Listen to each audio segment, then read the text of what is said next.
Henry Cejudo was unable to recapture the UFC bantamweight title on Saturday. He suffers a split decision loss to Aljamain Sterling in the UFC 288 headliner. A very, very close fight between these two. Cejudo was able to do some good stuff in there, but not make it dominant by any stretch of the imagination. This was a sincerely competitive matchup for 5 rounds between these two.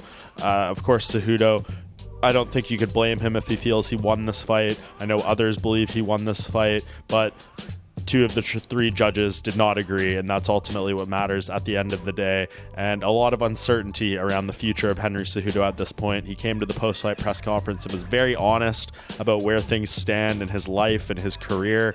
He has a child now, a wife now, a second child on the way, and he made it pretty straightforward that he enjoys spending that family time. He doesn't like having to give all the time and sacrifice all the things that it needs to get prepared for fights of this magnitude at this level, and he has a decision to make on whether or not he wants to continue making that sacrifice to try to make another run towards the title, or if he is ultimately going to decide to bow out of the sport for good. We'll see what happens going forward here, but Cejudo, of course, some important decisions to make. I would like to see him stick around. I think he is a critical and beneficial member of this bantamweight division, which is, in my opinion, the deepest in the sport, and I'd love to see him fight some of these other guys. Of course, the entire complexion of the weight class has changed since we saw him hold that title over 3 years ago at this point, and there's some compelling matchups for him.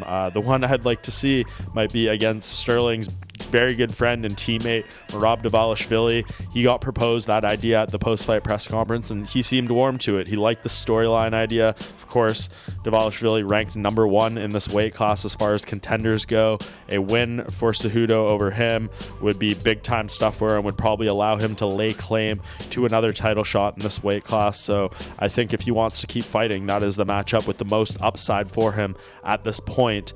Whether or not it comes together, how long it's going to take him to make a decision on what he wants to do next remains to be seen. The timing might not work out in that regard, just because Dvalishvili might want another fight or to fight sooner than Cejudo is ready. It's all kind of up in the air at this point, but I think Henry Cejudo definitely showed that he is not out of his depth or his element after all the time away. I think him going into another training camp and kind of building off of the work he did for this fight is only going to help his performances going forward. But does he want to make all those sacrifices to continue doing it? That is the ultimate question. If Cejudo wants to stick around, there is plenty of fights for him, but if he doesn't, I don't necessarily blame him either.